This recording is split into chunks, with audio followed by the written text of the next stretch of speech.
त्यानंतर आमच्या ह्या मंडळाचे आधारस्तंभ जे सढळ हाताने मदत करणाऱ्या मंडळाला प्रभाकर सडेकर यांचा एक मोठा उद्योग आहे.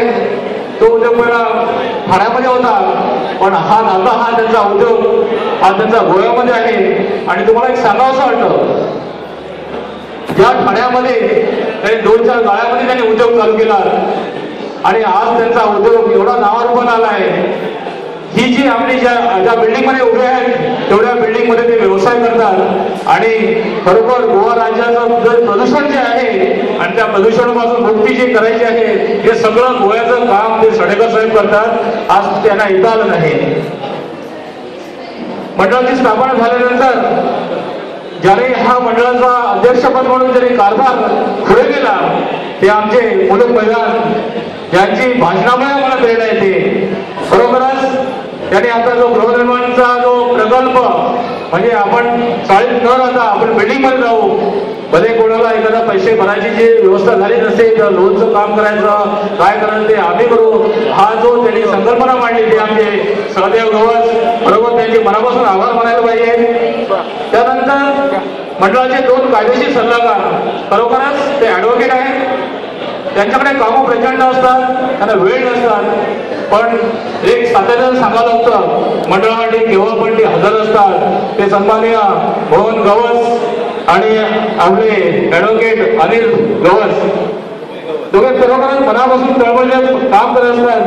दुसरे आपले मंडळाचे सरळ हाताने मदत करणारे अशोक दळवे जे तळकोटे आहेत, त्यांच्या वडिलांचं 8-10 दिवसापूर्वी निधन झालं, त्यामुळे ते आज येऊ शकले नाही. त्यांचं पण अभिनंदन करायला पाहिजे. त्यानंतर ज्ञानेश्वर गोवा जे वडदेगावचे आमचे सदस्य आहेत ते पण काम पाहत असतात. सुहास लक्ष्मण सावंत हे पण काम पाहत असतात. कृपया करून पाठीमागून आवाज येतो, 2 मिनिटांनी शांत राहा. दीपक भाई 10 मिनिटात येणार आहे. आज आपण सगळेजण दीपक भाईची आदर्शाने वाट पाहत आहोत.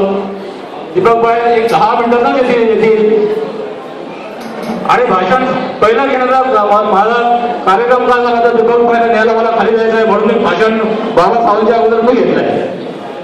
दोडामार्ग तालुक्याच्या समस्या भागाची बऱ्याच मांडल्या.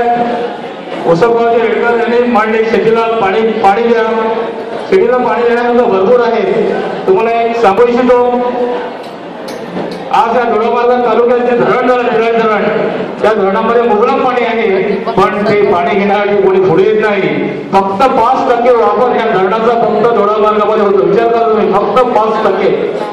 आता हे पाणी चाललंय पुढे मालवण आणि वेंगुर्ल्याला चाललंय, कारण पाण्याचा उपयोग कोणी करून घेत नाही.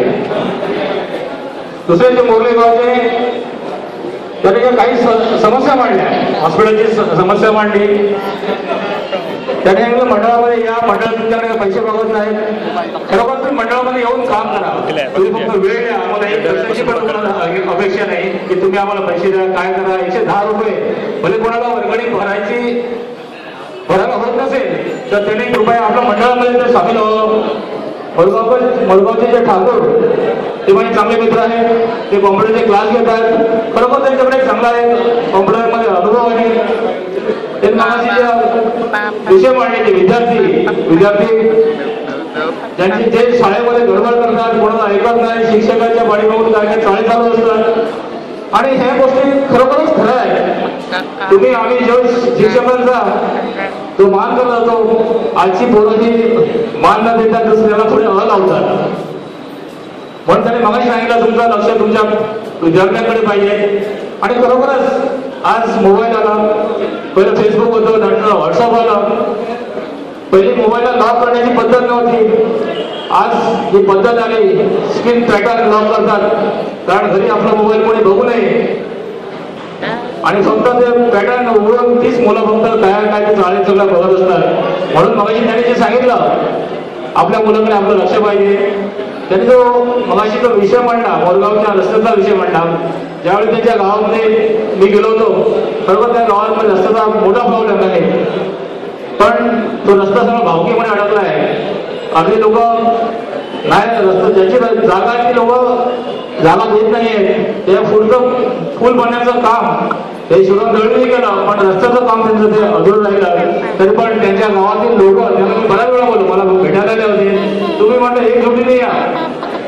तुमचं काम नक्कीच करू.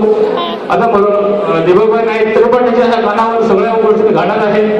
शिरोलगावच्या दोस्त यांनी सांगितलं, गावची गोष्ट चांगली बोलली शिरोल माझा गावाने, आणि खरोखर ते गावावर प्रेम करतात. प्रत्येकाने आपापल्या गावावर प्रेम करा.